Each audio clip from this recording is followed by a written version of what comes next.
यहाँ पे खानदान तबाह हो रहे हैं। तो यानी जो बंदा आ जाता है उसे उसके घर वालों से डिस्कनेक्ट कर दिया जाता है। तो कारोबार के नाम पे ये आपसे पैसे ले लेते हैं। लोगों से पैसे ले लिए कोई मसला नहीं, लेकिन पैसे लेने के बाद मैं भाई इस चीज़ पे बहस करता आ रहा हूँ। पिछली मेरी वीडियोस देख लें कि ये पैसे ले लेते हैं गरीबों से। और अस्सलामुअलैकुम। आप बेशुमार लोग मेरे से आके पूछते कि आपने टाइम्स कंपनी के ख़िलाफ़ क्यों है, क्या वजह है। देखिए मैं आपको इसकी रियलिटी बताता हूँ। टाइम्स कंपनी बिल्कुल ठीक है, पूरी दुनिया के अंदर वर्क कर रही है, लेकिन पाकिस्तान के अंदर टाइम्स कंपनी को लेकर टोटल फ्रॉड कर चल रहा है। किस तरह मैं आपको बताता हूँ। यहाँ पर लोगों को झूठ बोल के बुलाया जाता है। दूसरे शहरों से जो लोग बेरोज़गार होते, जॉब की तलाश में होते, उन्हें झूठ बोल के बुलाया जाता है। कभी भी ये लोग टाइम्स का अदारा नाम नहीं बताते। तो लिहाजा आप भी कभी किसी भी शहर में जाएँ नौकरी की गर्ज से, तो मुकम्मल इन्फॉर्मेशन लें, वहाँ के मुकामी बंदे को उस ऑफ़िस में भेजें, कंपनी में भेजें, फिर आप काम पे जाएँ।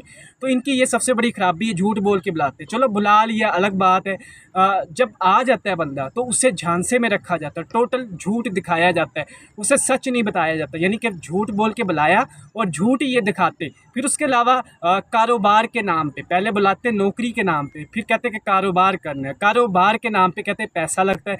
तो कारोबार के नाम पे ये आपसे पैसे ले लेते। लोगों से पैसे ले लिए कोई मसला नहीं, लेकिन पैसे लेने के बाद मैं भाई इस चीज़ पे बहस करता आ रहा हूँ। पिछली मेरी वीडियोस देख लें कि ये पैसे ले लेते हैं गरीबों से और उनके बदले उन्हें प्रोडक्ट्स नहीं देते। ये सबसे बड़ी ख़राबी है। आप हालांकि कंपनी का कानून है पैसे लें और प्रोडक्ट दे दें, लेकिन ये लोग प्रोडक्ट्स नहीं देते। उसके अलावा इनके सीनियर्स नाम नहाज जो सीनियर है बहुत बड़े गद्दार हैं, झूठ बोलते। झूठ किस तरह बोलते? अपनी अर्निंग झूठ बताते। उसके अलावा ये जो कहते हैं कि हमें गाड़ी मिलती, इस टाइम टाइम्स कंपनी में कोई गाड़ी नहीं मिलती। हाँ, सन 2013, 14, 15 में गाड़ी मिलती थी, लेकिन अब टाइम्स कंपनी में किसी किस्म की गाड़ी नहीं मिलती। पहले किस्तों में भी गाड़ी मिलती थी। बहुत सी बातें इंशाल्लाह पिछली वीडियो में मैं डिटेल से बता चुका हूँ, इंशाल्लाह नेक्स्ट भी बताता रहूँगा। फिर उसके बाद इस कंपनी में जो है लोगों के साथ बहुत ज़्यादा फ्रॉड किया जाता है। यानी जो बंदा आ जाता है उसे उसके घर वालों से डिस्कनेक्ट कर दिया जाता है। उसे कहता है कि आपने घर नहीं जाना। लोगों के 2-2, 4-4 साल नहीं बल्कि 5-5, 10-10 साल ज़ाया हो जाते हैं। उनके घर वाले भी उनसे नाराज़ हो जाते हैं। सबसे बड़ी बात यहाँ पे खानदान तबाह हो रहे हैं और ये कहते हैं हमारी प्रोडक्ट्स इतनी ज़बरदस्त है। ये है, मैं पिछली वीडियो में दिखा चुका हूँ इनके इस कुशन की वैल्यू। मैंने आज से तकरीबन 3 मंथ पहले कुशन के ऊपर वीडियो बनाई थी, कुशन को रख के दिखाया था कि ये कुशन है, जो बंदा 2000 में भी कोई ले लेगा मैं उसे दे दूँगा। लेकिन अभी तक किसी बंदे ने मेरे से रब्ता नहीं किया। हालांकि टाइम्स का कोई डिस्ट्रीब्यूटर भी था, मैंने हर किसी को कहा था, चैलेंज किया था। एक 60,000 रुपये वाली प्रोडक्ट उसकी मार्केट में क्या वैल्यू है, 2000 रुपये की भी वैल्यू नहीं है। तो देखें किस तरीके से लोगों को झांसा दे के हज़ारों रुपए की शॉपिंग करवा लेते, बल्कि हज़ारों की नहीं लाखों रुपए की शॉपिंग करवा लिए जाते। देखिए कंपनी नेटवर्किंग को लेकर नेटवर्क मार्केटिंग करें, ठीक है। और एक और चीज़ इस कंपनी के अंदर बहुत बड़ी खराबी जो SCCP, इंशाल्लाह बहुत जल्द मैं SCCP और टाइम्स को लेके वीडियो बनाऊंगा, वो आपने देखनी है।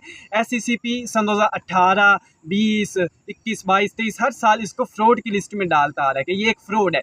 SCCP कहते हैं कि आप लोग जो आते हैं सिर्फ वो प्रोडक्ट लें और सेल करें। यहाँ पे नेटवर्किंग करने की SCCP इजाज़त नहीं देता। यानी कि जिस कंपनी को SCCP रजिस्टर करता है उसने वाज़ेह तौर पे लिखा हुआ है MLM करने की इजाज़त नहीं है। तो ये है हकीकत जिस वजह से मैं इनके ख़िलाफ़ हूँ। और सबसे बड़ी बात, ये दीन इस्लाम का नाम यूज़ करते। भाई आप अपने बिज़नेस को चलाने के लिए, आप एक 2 नंबर कारोबार को चलाने के लिए आप दीन इस्लाम का नाम यूज़ करते, जो कि बहुत ही मुसलमानों के लिए नाजुक बात है। और इसका कोई भी बंदा इसकी इजाज़त नहीं देगा कि आप एक अपने ब्लैक कारोबार को चलाने के लिए दीन इस्लाम का नाम यूज़ करें। लिहाजा इससे बाइकआउट करें। आप इस वीडियो को शेयर करें। शुक्रिया।